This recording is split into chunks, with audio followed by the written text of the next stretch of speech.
Hey guys, this is Jim Bounds with Motorhome Rehab Ranch, and it's not that we had any creative block or anything, but it's been a week or so since we put anything out. Then we've just been so busy. It's unbelievable. So anyway, I've had a lot of questions, and we've done a lot of fuel delivery system work. So I thought I'd go over the fuel tanks and how they're plumbed, and some ways that we add countermeasures or backups to give you options. Let's say options. If something happens, what are you going to do? You know, if that happens, what are you going to do? You need to pre-plan and be able to have options when something fails. Not if it fails, but when. Okay? Fuel delivery system. All right? There is 56 feet of vent hose alone under your tank. You know, it's out of sight, out of mind. You never think about it. Okay? There's a lot of rubber hose under there, and if nobody's done anything in the last 4 years, chances are it's going to be regular nitrile rubber, which is synthetic rubber. Ethanol. Ethanol is alcohol and water. Alcohol dries out and attacks nitrile rubber. Okay? So if nobody's touched your hoses, chances are they used a good quality hose, but they did not use a silicone-lined hose. So you're going to need some fuel work. And like I said, there's 56 feet of vent hose. There's feed hose, there's return hose, there's all kinds of stuff under there. You got to drop the tanks. And you say, oh, it's not leaking, it's working, it's fine. Yeah, right now. When it does happen, though, you're going to have 50 gallons or some gallons of gas under the coach, and there's no way to get it to the motor. Or the generator is going to start acting up. Well, it was working perfect. I can't get any fuel to it now. Well, the hose going back there is 5/16 fuel hose. Sometimes it's even 1/4 inch. Everything else is 3/8 inch hose. So all of that needs to be replaced. Let me show you how the system works. Now, if we have to do episode 2 or 3, for some reason we haven't found the right button yet on the GoPro, and when it records in like 15-minute segments. So we'll figure that out. But if I get into episode 2, just go to it, and it's a continuation. Okay, here we go. Here's your 2 tanks.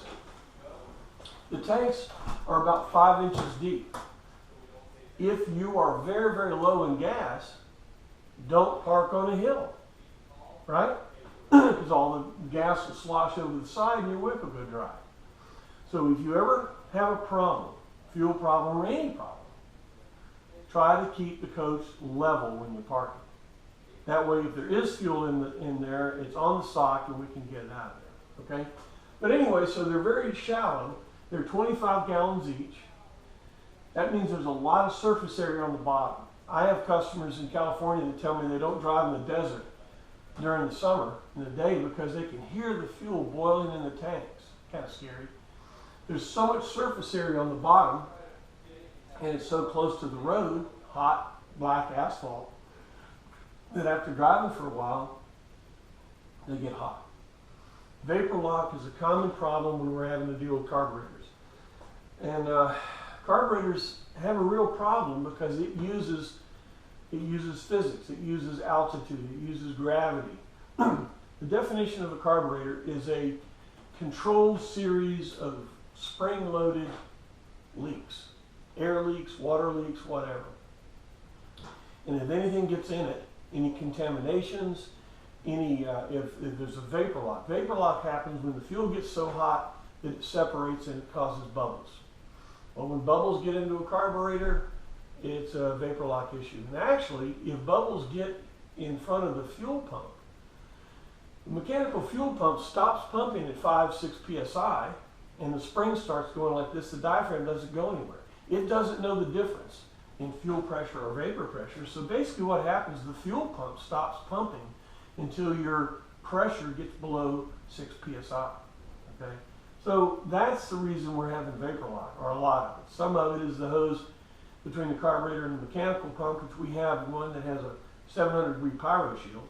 They're $38. But on the tanks is a real problem. Now here's the deal. Let's talk about the fill. I'm going to do the fill in, let's say, blue, okay? Okay, your fill is up here. Your cap is up here. okay? And it comes down, call this the downpipe, call that the downpipe. There's a rubber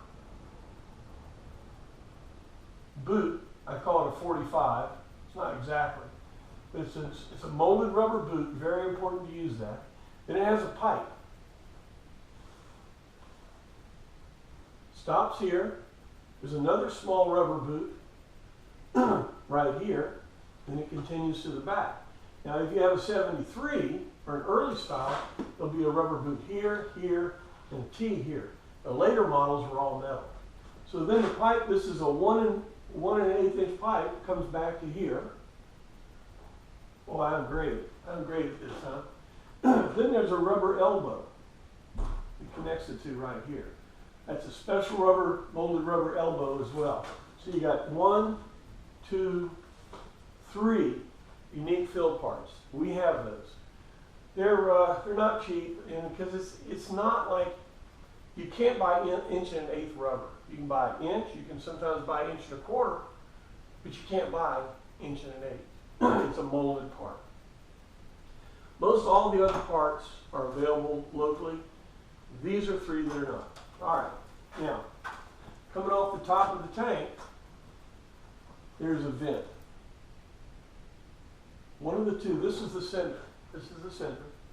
Coming off of the center is a vent. And it goes to another rail. It runs all the way across here and comes up into the neck. It's a steel piece, and that's connected to it. Right there. Well, that doesn't want to erase too much. I think that one's wet erase. Is that a, no? Let's see. They have wet and dry erase? Yeah, I think that one's wet erase. Yeah. So anyway, this is the fill system. Okay? There you go. Got one? Cool. This is the fill system, and this is why you can't really pump it in quick. This is a long line, and it's inch and a quarter hose. Real long line, very small hose. Back in the 70s, they didn't have gas pumps that could shoot it across the road. So when you put fuel in, you want to go slowly. You want to pump it in slow, and so it'll filter into both tanks. Now this fill, if you notice, comes in on the side of the tank, not on the top. So when the fuel gets above the neck of the fill, air gets trapped in here. Then it pops back. That line blows fuel back in there, pops back. As long as this line sees vacuum, it'll let go. As soon as it doesn't see vacuum, the gas pump has a little trigger in it that stops it. That's how that works. Okay? Now, the next, in the fill system, you go slowly. The way I do it, because if you fill the rest of the thing up I show you, you get a real problem. I hold it on half or slow speed and let it go in until it pops back. And you'll hear it gurgle, spit, and all that stuff. Give it about 30 seconds. Then hold it again at that speed. It'll maybe take another minute, 2 minutes, 3 minutes. Pops back again, stop. Okay? You don't want to fill all these lines, because as the fuel gets up in here and traps this air, it pushes air and fuel into the returns and into the vents. That's a problem.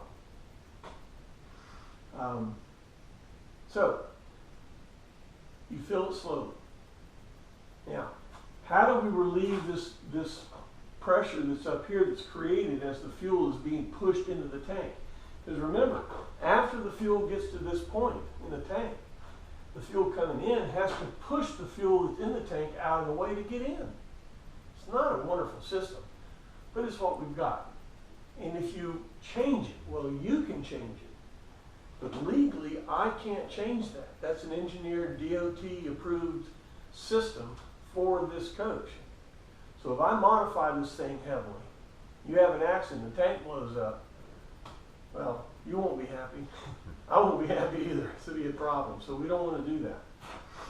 So here's your fill. The next thing I want to talk about is the vent system. All right, coming off the side of the tank, right here, we'll do it in red, is a vent. vent lines coming off of both sides of this tank. And they all come into the wheel well. Let's call this the wheel well. Okay, here's your two tires. Okay? These two lines, here's the bottom of the frame. These two lines come out, come up, and tee together. Actually, they tee right behind this wheel. So let's just move that wheel over there, okay? And they tee right here, and there's a box sitting right here, right over this wheel. This is right. Oh, let's move it. Okay. So the two lines come up behind the wheel. They tee together, then they go into the bottom of this box right here. This box is called a fuel / vapor separator.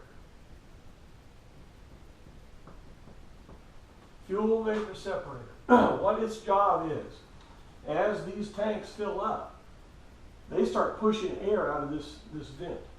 Comes up here, but it also pushes fuel. So as fuel starts to come up here, there's a ball inside. Tennis ball, ping pong ball kind of a thing. And as the fuel gets in here, this ball floats to the top where there's a seat. So when it goes up and hits that seat, the second line coming off the top of it goes up forward to your vapor canister. And then onto the motor. If fuel were to get to here, you'd be leaking fuel under the passenger front seat.